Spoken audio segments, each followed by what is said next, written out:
Ce qui vous manque à l'écran, ce sont les senteurs fortes présentes dans ce petit laboratoire. Des parfums d'huiles essentielles diverses qui entrent dans la composition des savons avec les huiles végétales et la soude caustique. On mélange ces ingrédients qui sont dosés de manière très précise. Voilà, parce que le but c'est qu'on ne retrouve plus du tout de soude dans le savon et qu'au contraire on ait un savon qu'on dit sur gras parce qu'il y a encore présence d'huile dans le savon. Pour ce savon, Célia mélange 5 huiles différentes, du beurre de karité, de l'ortie en poudre et du curcuma pour lui donner une couleur.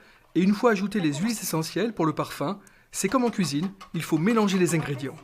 Si j'épaissis pas, la réaction chimique s'arrêtera et j'aurai pas du savon. Il faut vraiment activer la saponification.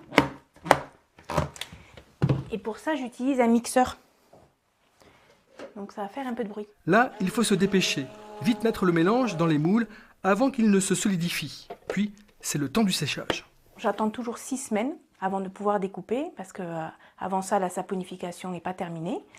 Et après, plus ils sèchent et moins ils font.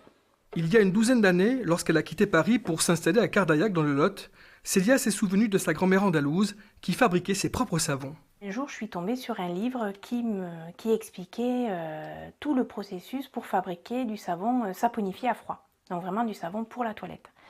Et je me suis rendu compte que c'était la même technique qu'elle utilisait.